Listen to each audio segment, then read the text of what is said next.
Hello বন্ধুরা, আসসালামু আলাইকুম। আমি শামীম বলছি জাকার্তা, ইন্দোনেশিয়া থেকে।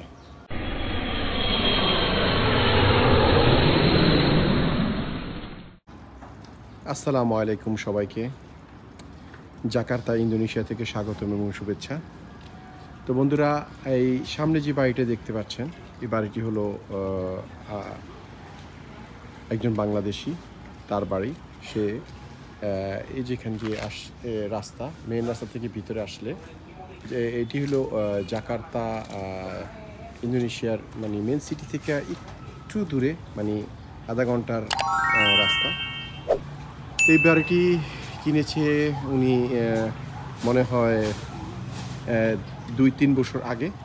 তো এই বাড়িটি আপনাদের মাঝে শেয়ার করব যে বিদেশের বুকে আমাদের বাংলাদেশিরা কি সুন্দর করে একটি বাড়ি মালিক, সেটি এই বাড়িটি আপনাদের মাঝে শেয়ার করব। তো বাড়িতে ঢুকতেই যেমন পড়লো, এটা গাড়ি রাখে, গাড়ি গ্যারেজ, এবং এখানে আমাদের দেশীয় শাকসবজি করে।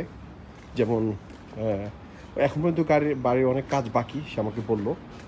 যেমন এখানে পুঁই শাক আছে, পুঁই শাক, এখানে হইল কাঁচামরিচ, তারপরে ওখানে আরও কিছু কিছু সবজি আছে।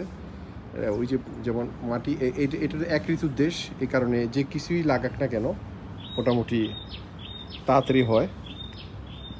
আর উপরে যে দেখতে পাচ্ছি, এটা একটা বারান্দা, খুব সুন্দর। তো আমি এখানেই থাকি, যেহেতু সে আমার আত্মীয় হয়। তাহলে চলেন ভিতরে যাই, দেখি কী অবস্থা। তো বাড়িটি প্রায় কিনতে এই দেশি টাকায় 2.5 কোটি টাকার মতো মানুষ সম্ভবত পড়ছে, ডুপ্লেক্স। এখানে বাইরে বসে এন্ট্রেন্স ঢোকার সাথে সাথেই যে একটু বসার জায়গা, তার বাচ্চা। আর এখানে ঢোকার সাথে সাথে মনে করেন উপরে খুব সুন্দর, অনেক কাজ বাকি, সে আমাকে বললো যেটা।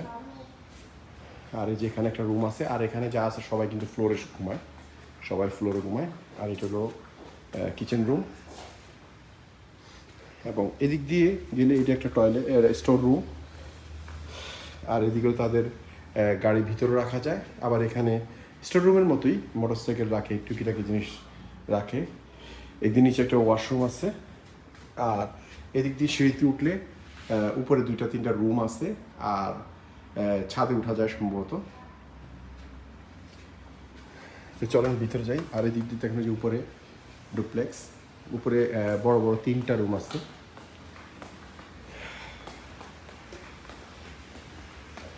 আর এটা হলো একটা রুম, আর ওইটা আরেকটা, মানে এটাও একটা বাইরে যাওয়ার রাস্তা আছে, একটা বাথরুম আছে। আর এই হলো আরেকটা রুম, আর এই রুমটাতেই আমি থাকি, এই কারণে একটু বেশি অগোছানো। এই যে আমার ব্যাগটা, কাপড় চোপড় সব এখানে রাখছি। ও এই রুমটা আমাকে দিচ্ছে, আমি এই রুমটাতে থাকতেছি। তো চলেন যাই, উপরে যাই, দেখি উপরে কি আছে।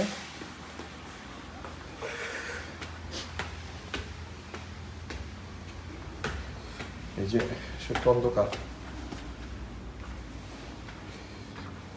এই যে দুপুরে একটা টয়লেট, আর এই রুমটা তার মেয়ে থাকে। আর এখানে আরো 2টা রুম। তো ওনার হলো 4 ছেলে, একটি মেয়ে। মেয়েটার নাম হলো আয়শা। আর হইলো এই হলো একটা রুম, এখানে তো ওই যে ছেলে ঘুমায় রয়েছে। এই দিকে গেলে বারান্দা, এই সে উপরে নিচ থেকে যে বারান্দাটা দেখলাম, এখানে খুব সুন্দর বসার একটা স্পেস আছে, যেখান থেকে দেখা যায় পুরা জাকার্তা। এটা আসলে মেন সিটি না, এই কারণে বাসা বাড়িগুলো একটু ছোট ছোট। আর এই যে সামনে যে বাড়িটা দেখতেছেন, এই বাড়িটা থেকে সে আগে ভাড়া থাকতো, পরে এর অপোজিটে এই বাড়িটা সে কিনে নিছে। আর তার বউ হলো ইন্দোনেশিয়ান ওয়াইফ, খুবই ভালো। আমার সম্পর্কে আমার আন্টি হয়, আর ও আমার ভাগিনা হয়। আর ইন্দোনেশিয়া আসলে গরিব একটি দেশ, গরিব হলো কিন্তু পরিপাটি আছে। এই যেমন একটা দোকান, ওই যে ওর নিজের দোকান, গলির ভিতরে দোকানে যে মহিলারা যাচ্ছে, ইন্দোনেশিয়ান মহিলারা। তো বন্ধুরা, এই বাড়িটি যদি ভালো লাগে অবশ্যই লাইক কমেন্টস এবং কমেন্টস মধ্যে জানাবেন বাড়িটা কেমন লাগলো। বিদেশের বুকে আমাদের বাংলাদেশিরা এরকম ঘর বাড়ি কিনে থাকে, আসলে দেখতে খুবই ভালো লাগে, খারাপ কোনো কিছু না। তো আজকের ভিডিওটা এই পর্যন্তই। তো ভালো থাকেন, সুস্থ থাকেন, সুন্দর থাকেন এবং আমার জন্য দোয়া করবেন, আমি যেন আপনাদের মাঝে আরও সুন্দর সুন্দর ভিডিও দিতে পারি। আসসালামু আলাইকুম।